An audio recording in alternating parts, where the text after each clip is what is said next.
Hello guys, welcome back to another video. আশা করি তোমরা প্রত্যেকে ভালো আছো, সুস্থ আছো। নিজেদের পরিজনকে নিয়ে বড়দেরকে আমার তরফ থেকে প্রণাম নেবেন, ছোটদেরকে প্রচুর প্রচুর ভালোবাসা রইলে এই ভিডিওর মাধ্যমে আশা করি তোমরা প্রত্যেকে ভালো থাকবে, সুস্থ থাকবে। তো দেখতে পাচ্ছ আমাদের পঞ্চমতম প্লেস রক গার্ডেন। তো এখানে যদি তোমরা আসো তাহলে তোমাদের ওয়াটারফল দেখতে পারবে।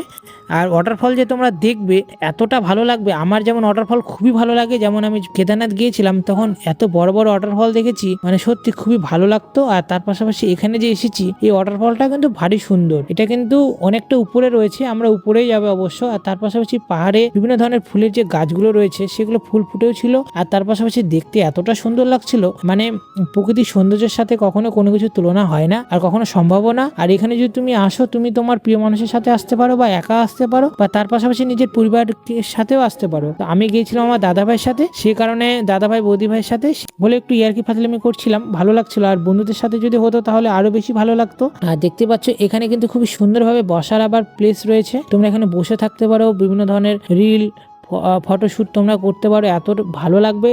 আর দ্বিতীয়ত এখানে কিন্তু বিভিন্ন ধরনের মিউজিক ভিডিওর কিন্তু শুটিং হয় শুনলাম এক দাদা ভাইয়ের মুখে। আর এখানে বড় বড় সেলিব্রিটিরাও আসে এখানে ঘোরার উদ্দেশ্যে। দার্জিলিং এ যদি আসে আর রক গার্ডেনে আসবে না তা কখনো হয়? এটা কখনোই সম্ভব না, আসতে তোমাকে হবেই। রক গার্ডেন এমন একটা প্লেস, তুমি যদি এখানে আসো তাহলে তোমাকে এখানের প্রেমে পড়তেই হবে। আর সত্যি বলছি, এরপরে যদি নেক্সটে কখনো যাই তাহলে অবশ্যই আবার রক গার্ডেনে যাব, কোথাও যাই আর না যাই। দার্জিলিং এ তুমি যেখানে আসো না কেন সব প্লেসগুলো তোমার ভালো লাগবে। এরই মধ্যে দুই একখানা আমার ছবি ক্লিক করেছিলাম, সেগুলো তোমাদের সাথে শেয়ার করলাম। তো বাই, তোমাদের সঙ্গে দেখা হচ্ছে নেক্সট ভিডিওতে।